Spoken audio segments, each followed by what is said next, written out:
frankly, what they believe is that they should be able to do what they want, whenever they want, never be judged badly for that behavior when they step out of line and hurt people, and not face consequences. That's what they believe.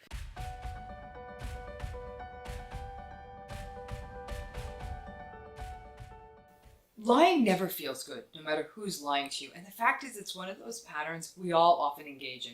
We tell white lies. We lie to give a reason for why we're late, or why we may not come to work on a certain day, or why we're canceling dinner plans. Any of those kinds of sorts of white lie situations, or even when we tell somebody they look good in that dress, they're all white lies, and they're often meant to sort of save face, maybe not hurt someone's feelings. And as long as they're not situations where you're perpetrating a fraud or really deceiving someone, and it's not a habit, I think we build in some margin for error there. That's not the kind of lying, though, we're talking about here.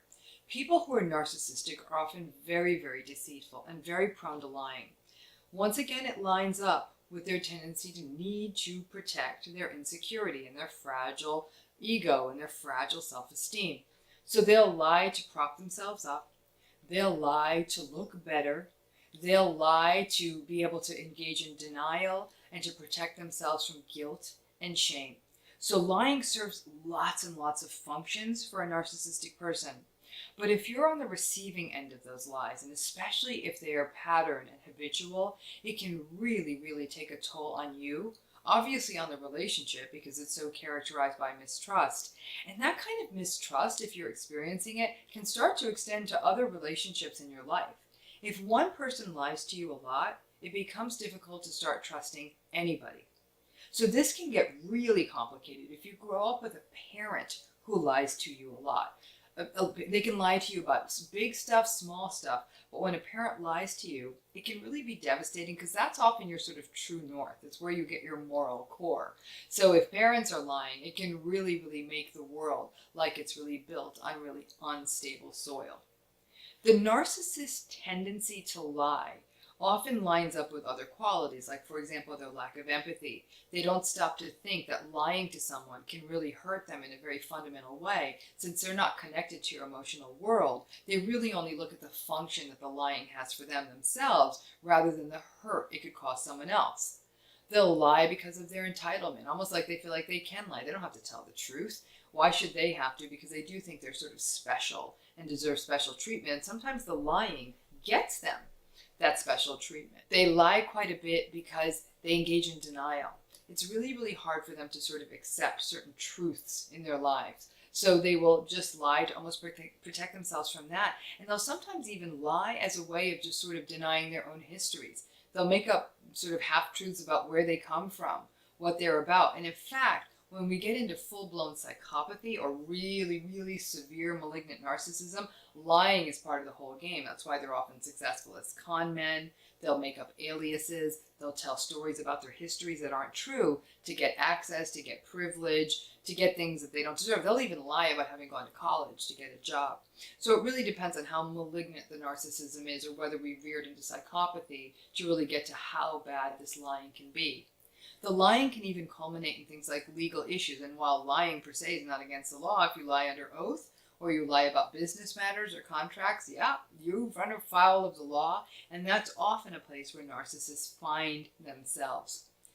But in an interpersonal relationship, it may not even be the big ticket stuff. It's the day after day, lying about where they've been, lying about how they're spending money, lying about other things like, are they looking for a job, or, lying about something that they're going to do in the future with you. They make false promises, which can also feel like a lie. And those day after day lies can really erode you in a relationship and fill you with anxiety, self-doubt, and just plain interpersonal exhaustion. So being in a relationship with a narcissist almost inevitably results in pretty consistent lying and hearing lies on a day in and day out basis. In the workplace, it's also really rough, because there can be lies about where a job is going, bonuses, salaries, promises may be made, and they may even say, hey, let's just shake on that. We don't need a contract. and then they lie about that too. So the consequences can be quite devastating in those situations. So lying is one of those things that gets built in. And in fact, for many people, it's the lying that often tells them that there's something not right in this relationship I'm having with this person, and is often one of the first red flags that they notice that somebody may have the patterns of narcissism. So pay attention to that pattern. Not every liar is a narcissist. People lie for a variety of reasons. You'll often see sometimes teenagers lie, and it's that sort of lying is often a pattern in adolescence. It's that if it becomes pathological, problematic, or is causing problems for the teen themselves or in the future, that we might pay more attention to it, especially if it culminates into adulthood. So lying, it hurts people when it happens enough. And it's a really bad habit to get into. If it's happening in your relationship, pay attention to it. It could be a really important red flag of narcissism. Those of you who are enduring relationships with narcissists know that lying is part of the territory. How do you manage it? Part of it is that you start, sadly, having to really view everything with some suspicion. It may mean very carefully documenting things on your end, not putting too much trust into them. So for example, if they're a liar, you may not want to put your financial wherewithal into their hands. You're going to want to make sure you dot your own I's and cross your own T's and do your homework. It's a really exhausting way to get through life. So here we go. Am I the asshole for refusing to let my future husband lie about the house he and I purchased during his groom speech? I mean, this person doesn't even have to write more. Probably not. My fiance and I got engaged a few months ago. They're in their 30s. We're getting married soon, and invitations were already sent out.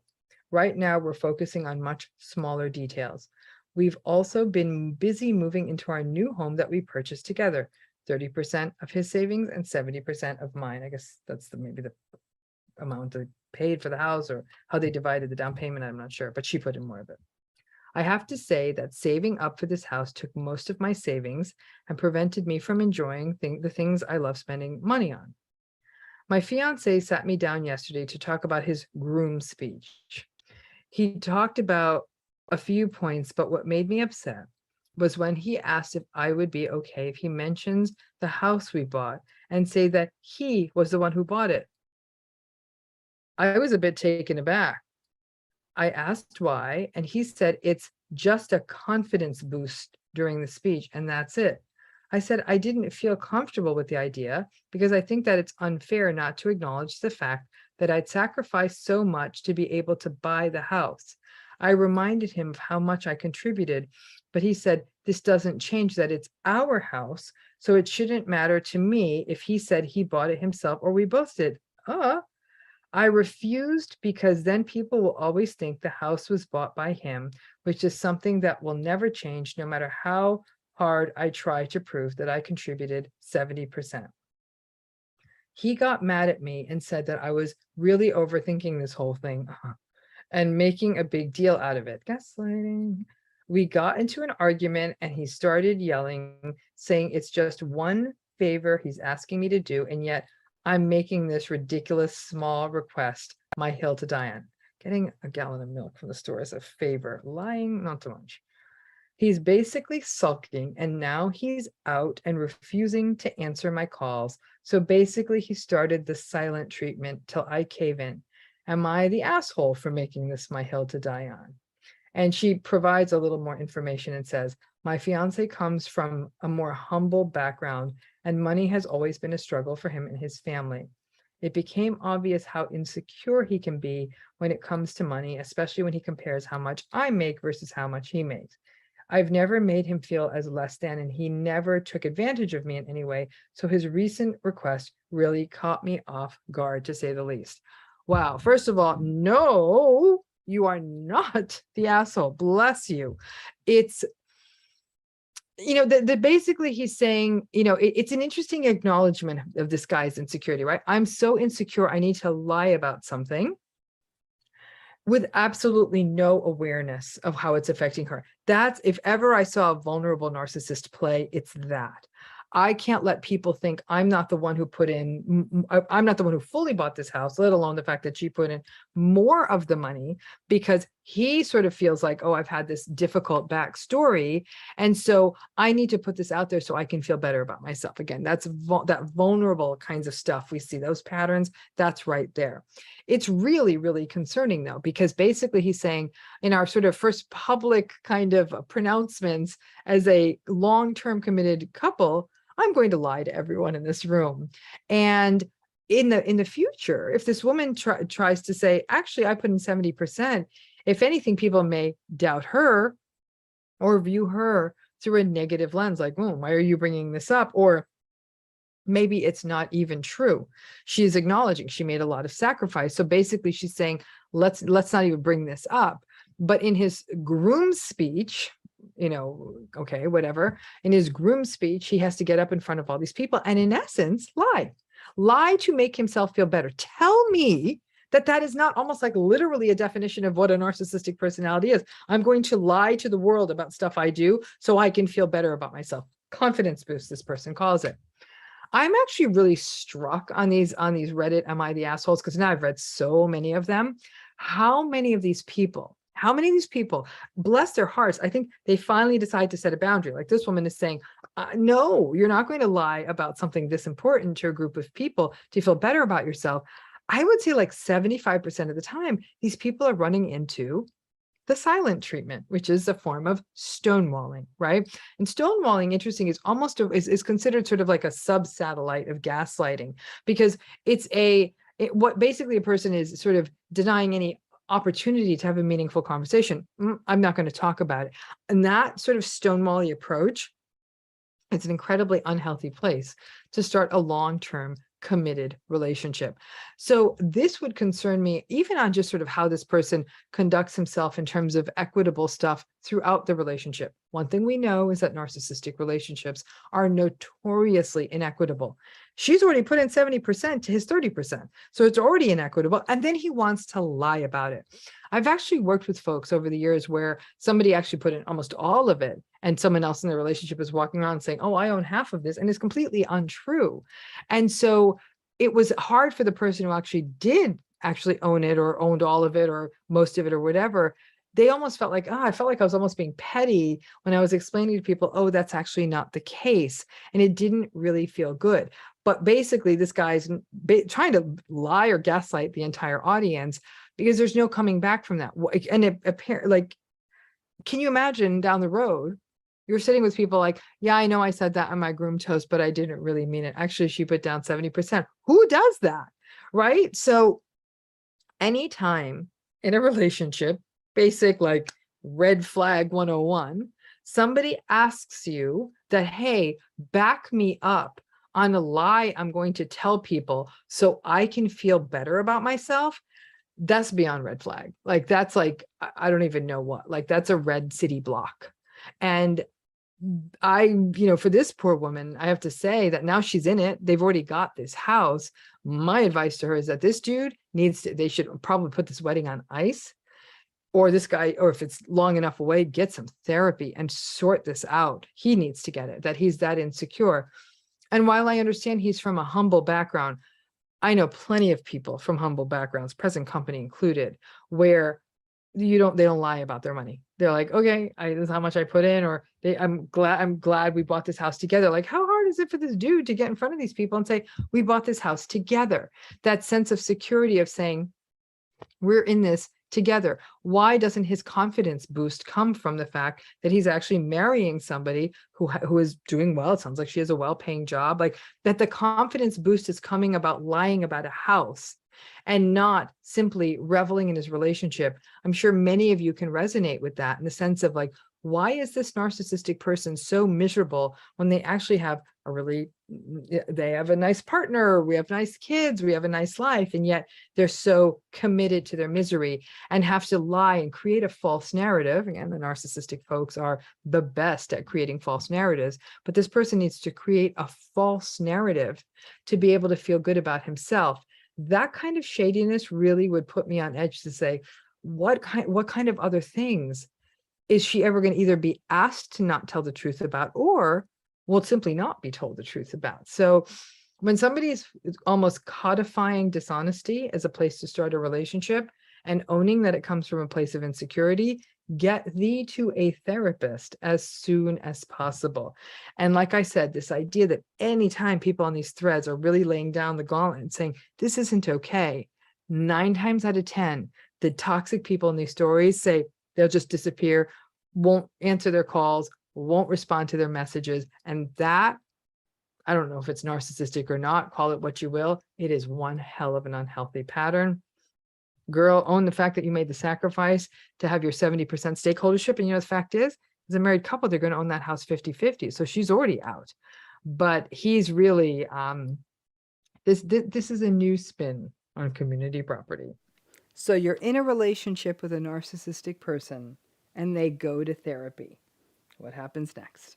I'd love for you to also drop in the comments. Has that happened? You've been in a relationship with a narcissistic person and they go to therapy.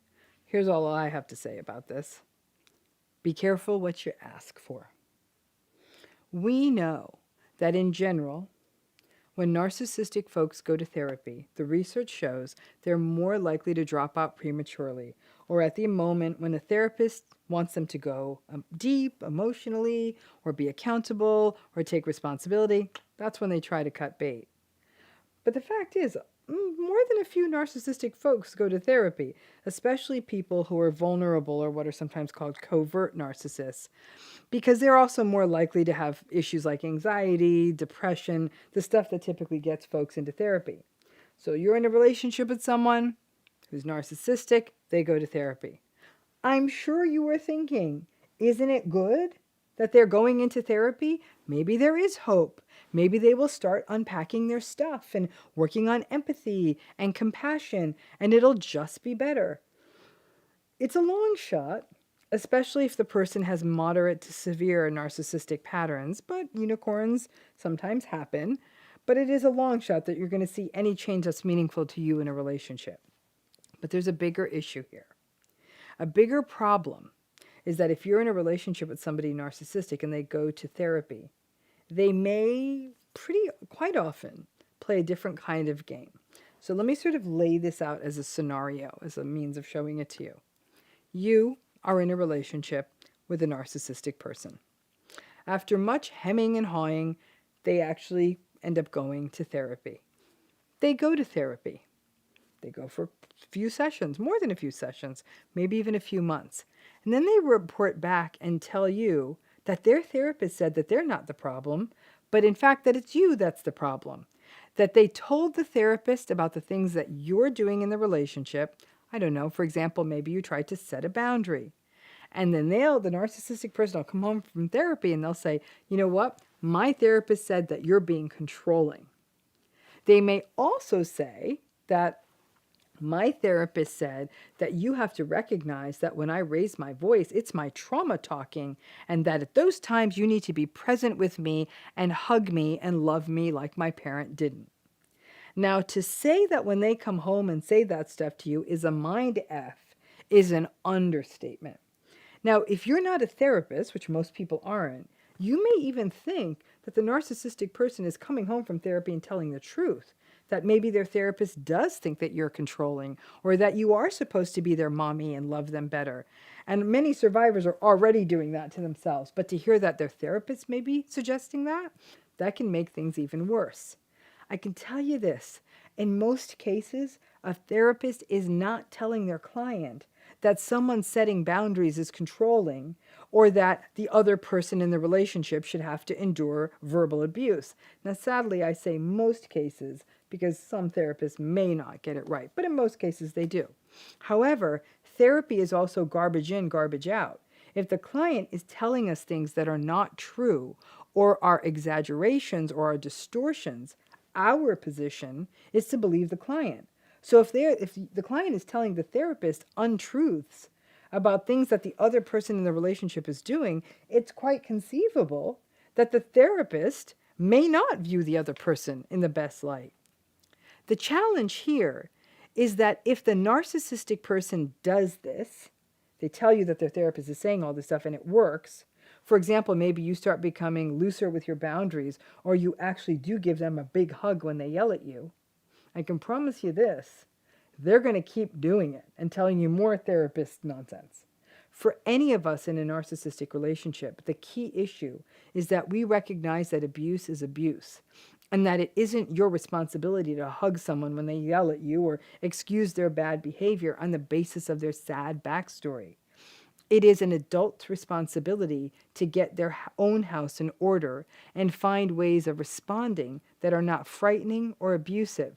So no matter what tidbits your narcissistic partner may come home from therapy with, the key is to recognize that it's not the therapist's role to necessarily weigh in on the behavior you need to change, so you can maintain your boundaries as you usually do.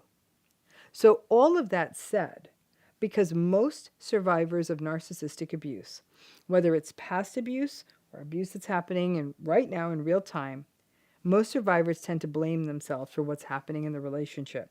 They question themselves, they internalize the gaslighting, and they live in self-doubt.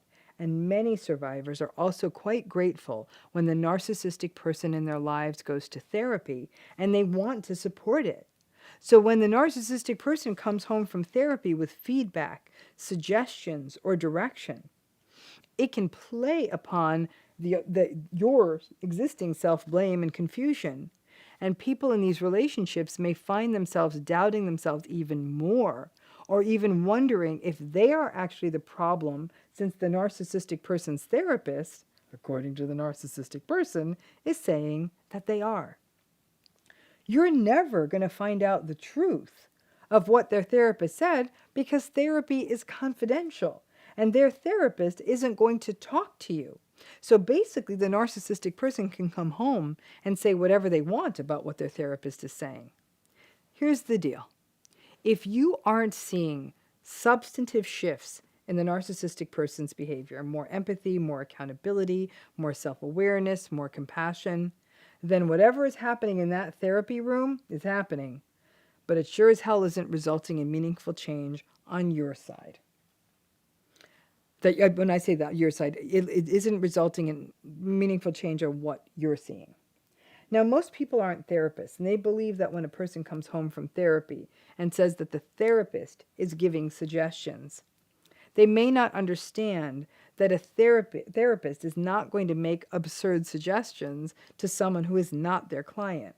So I'm here to tell you that does not happen. So if somebody comes home and says, my therapist says you have to be nicer to me, it's probably not what they're saying.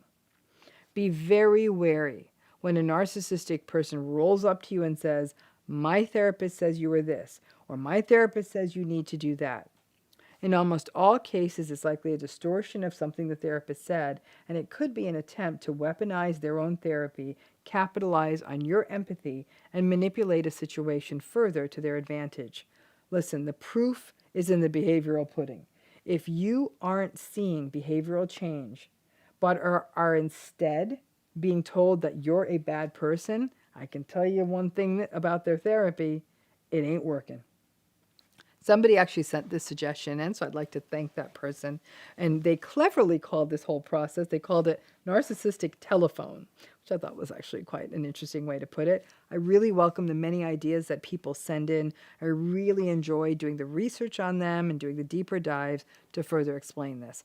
But like I said, next time the narcissistic person who's in therapy, it may not even be a partner, it may be a family member, they roll up to you and says, hey, my therapist said you're a bad person, I'm guessing that's not what they said. And so just take that with a grain of salt, and definitely don't receive it as an indictment on you. So let's start with basics. Narcissistic folks definitely tend to lie more than the rest of us. And why do they lie? So they can maintain an image to other people that will continue to get them validation and praise and admiration. None of us are perfect, right? None of us. Not us, not the narcissist, anyone. And sometimes if we do something that makes us not look good and we tell the truth about it, we might look less than perfect, or less perfect. So let's say someone says, why were you late? And the truth is, because I slept in and I laid around in bed and I was fooling around with my phone and I didn't even really want to be here. That's the truth. You're going to say it? Probably not, because it's not a good look. So instead, people might lie and say something like, oh, I'm so sorry. I got stuck in traffic, and part of that's because I got held up because my elderly neighbor needed me to shovel some snow from their front walk. Well, now that sounds a lot better, right? So when we think about lies, and certainly the way narcissistic people lie, they often maintain their own version of reality. And so they will create a narrative through fiction, sort of mixed with fact, to maintain that reality, often of them as being a good person. Now, this pseudo reality that is designed to maintain their grandiosity and ensure that they keep getting validation and protect their ego, all of that becomes their identity, which then ends up blurring any lines between truth and fiction. The delusion and the lies become real, and any threats to that reality are overpowered and dominated by tactics like manipulation and gaslighting. So that takes us to this question that a lot of you have sent in of whether narcissistic people actually believe their lies. You know what? It may actually be the wrong question for us to be asking. Because the only thing that is stronger than their lies, that may even drive their lies, is their need to maintain a sort of certain reality to the world. For this reason, narcissistic folks they get obsessed with getting the right picture, or living in the right house or apartment, or wearing the right outfit, or having the right labels, or driving the right car. Looking good to them is more important than the reality. Because if they look good, that means that the world looks at them and says, well, their life must be good because it looks good. Because that's how they view the world. That, well, if that looks good, then it must be good. The lies for a narcissist become a way of maintaining that false reality. And once we dig deeper to a psychological level that the narcissist is definitely not connected to because it's so unconscious, it's their fear that their inadequacy, their insecurity, and the shame that would be activated if all of that messy insecurity and inadequacy were to get revealed. The narcissistic person lives in an unnamed, unidentified fear of sort of being found out. They'll hide backstories and tell revisionist stories about their families of origin, their education, their jobs, their lives, their relationship. It's all more lies. Narcissistic people know damn well what is and what is not viewed well in terms of behavior by society. It's interesting, they know it, they just don't follow it. For example, most narcissistic folks know that if they get caught in, I don't know, unethical behavior or cheating on a spouse or something like that, it's not a good look and that they will be judged badly. So what do? They lie about it. They lie because they want to be able to impulsively do what they want to do, but they don't want to be judged badly for it. This is actually very different from psychopaths who actually, yeah, they'll lie, but they don't care if they get caught, and they often really don't care what other people think of them. They may still lie just to sort of smooth out the rough spots, but they actually really don't care. Narcissists care, and that's what drives their lying. Lies themselves are a complicated space. There are white lies that really carry no harm, and white lies are often designed to protect another person. So white lies would be things like, wow, that dress looks great on you, or I can't wait to go to your sister's wedding. Now, on the other hand, are the betrayal lies. Betrayal lies are on the other end of the spectrum and are the lies that hide information that will harm someone else when that information gets out, like misappropriating money, infidelity, lying about a crime, or some sort of significant ethical breach. Narcissistic folks definitely engage in both types of lies. I don't know that they do the white lies to protect other people, but they definitely will engage in the betrayal lies. It's very interesting to catch a narcissistic person in a lie. If you have enough evidence for example, video or photos or some other kind of smoking gun. Even when you have that evidence, the narcissistic person will often not cop to the truth. They will instead blame you for being paranoid or call it a smear campaign or a witch hunt. They will make it about people being jealous of them. But what they will often not do is simply own it and say, I lied. I lied because I wanted to look good and I didn't want to look like the bad person that this behavior is showing me to be. And they will also never say, I lied because I wanted to look good and I'm just sorry that I lied because that lie hurt you. They don't have the empathy to care and they don't have the insight to connect the dots on what the function of the lie is. They really don't. That's how baked it is for them. So the short answer to this question of whether narcissistic people believe their lies, frankly, what they believe is that they should be able to do what they want, whenever they want, never be judged badly for that behavior when they step out of line and hurt people, and not face consequences. That's what they believe. The lies are a way to keep that entitled reality alive. But they understand the rules of society enough. So narcissistic people understand how society works enough. So they know better than to say either of those things out loud. That this idea that they should be able to get away with whatever they want, whenever they want, and not ever have to be accountable. And that the reason that they lie is because they're entitled. It's just not going to do that. It's not something that looks good to other people. And what is it going to do then? It runs the risk of stopping them from getting validation, which is sort of the energy that fuels them. The narcissistic person's lies are just as impulsive as their bad behavior is. They just do it. They lie literally without thinking because all of their investment is in looking good to other people. But because that unconscious process and the need to look good are so key to their identities, they kind of do believe the lies. Why? Because they have to. The narcissistic person's inner world is like a bunch of messy closets that contain lots of secrets, skeletons, and lies, and they don't want anyone to see any of it. The unconscious and the automatic lying, that's such a classical part of narcissism, means that it's less about their belief about their lies and more about the fact that the lying is just a tactic for how they get through the world. For a narcissistic person, gaining dominance and validation takes precedence over everything, including the truth.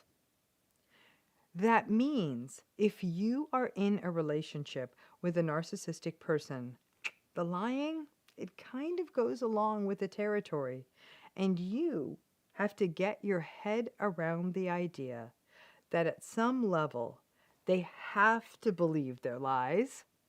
So they do. And you, or me, or anyone, none of us are going to be the ones to school the narcissists on their lies or teach them to stop lying. I know that many people out there have the fantasy that if I could just show the narcissistic person that I am onto their lies, then we can make a fresh start. Nah, they're just going to be mad that you took off their mask and then rage further, and then take their lies deeper underground. The lies are who they are. Each of the lies, you can almost view it as a sort of like a little mosaic tile that makes up the mask that the narcissistic person wears to be able to continue to live and portray that false reality to the world, as well as their identity that allows them to believe that they look good to the world.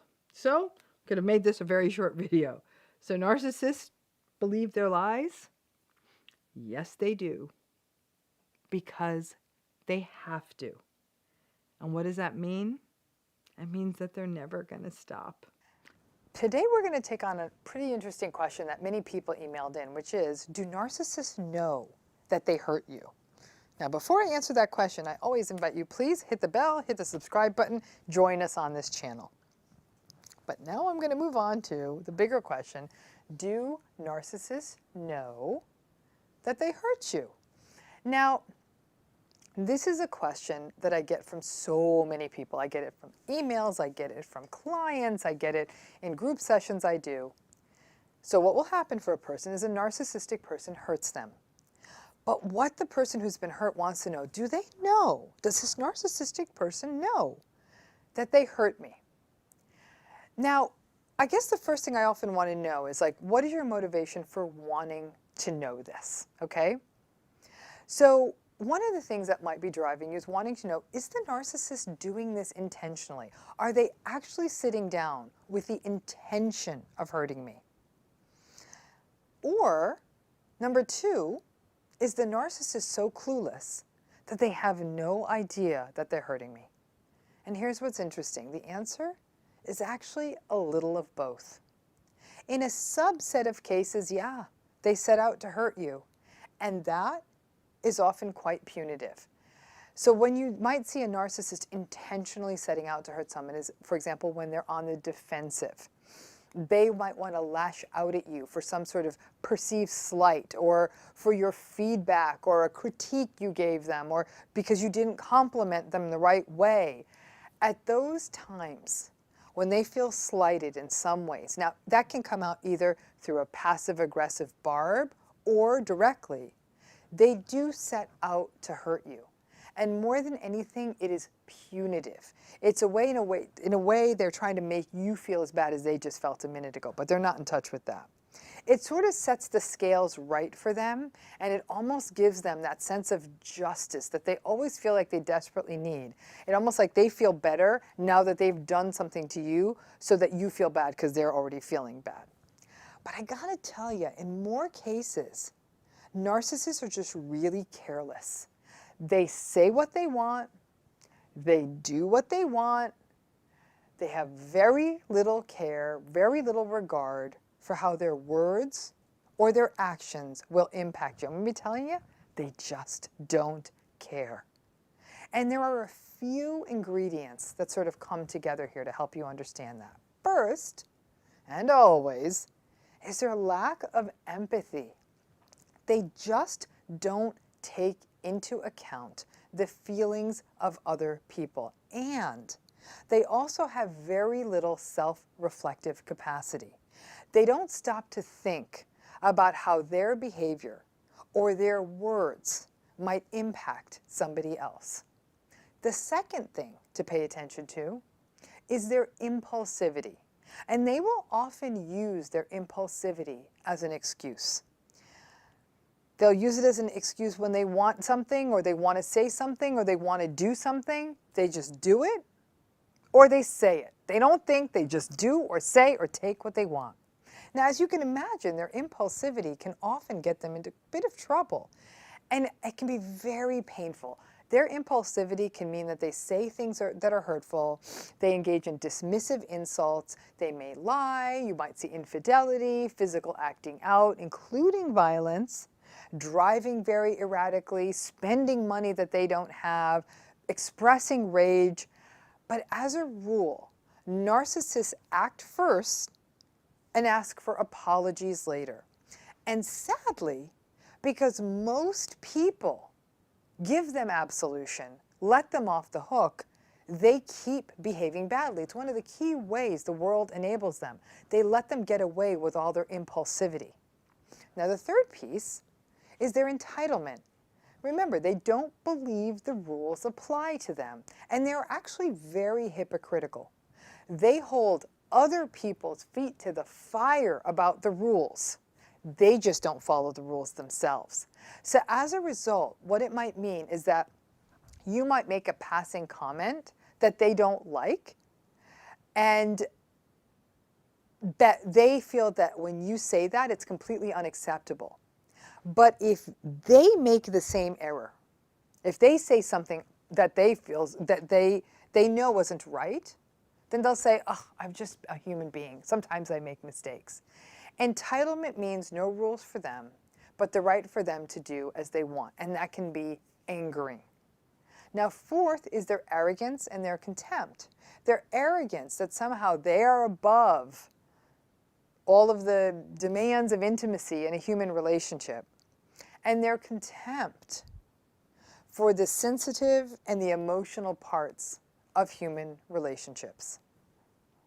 What's interesting about narcissists, these, again, they've been called the disagreeable extroverts.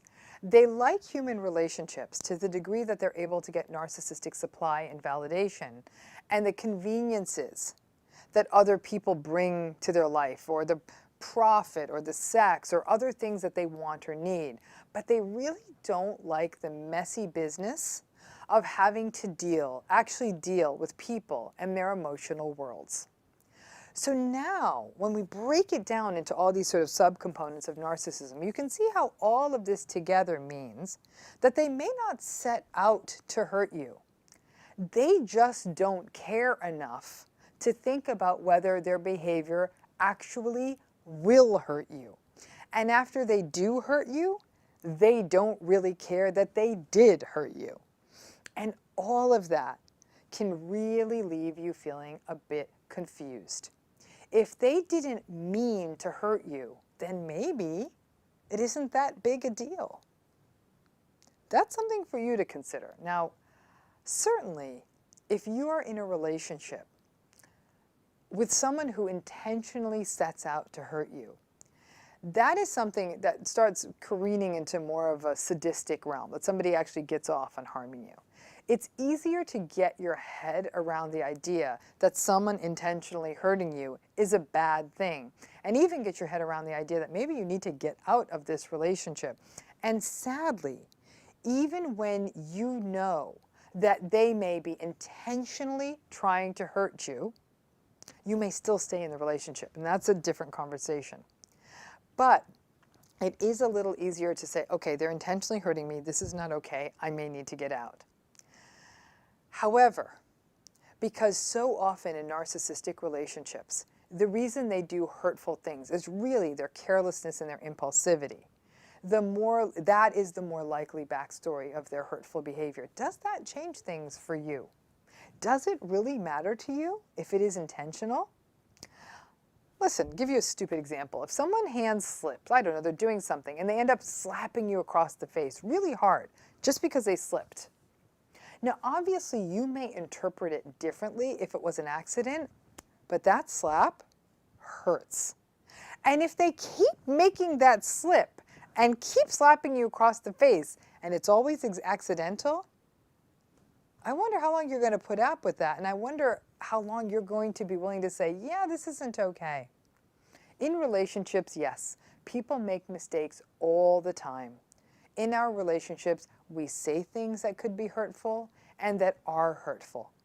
And in healthy relationships, you catch it.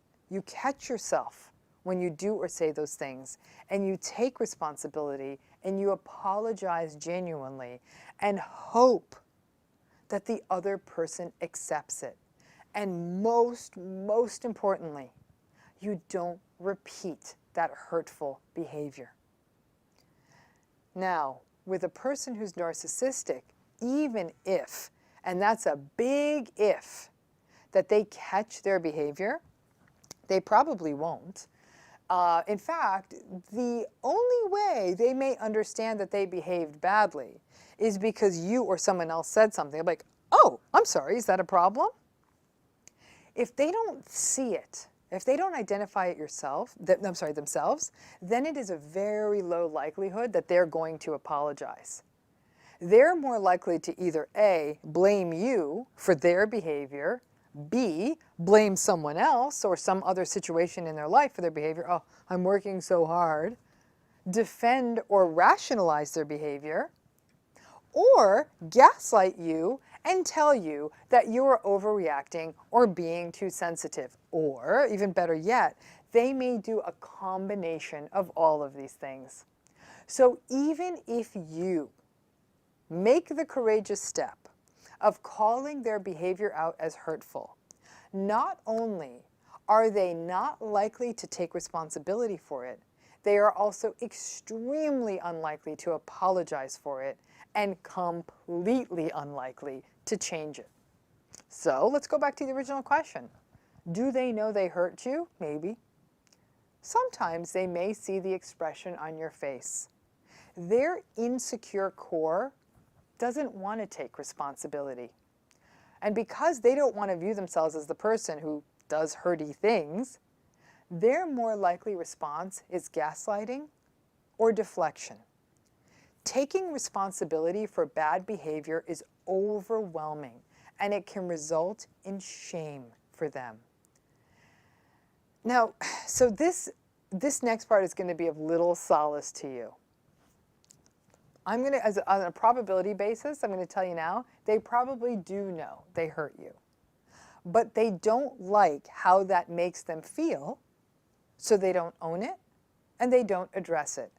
And this is what I mean when I say narcissists rarely change.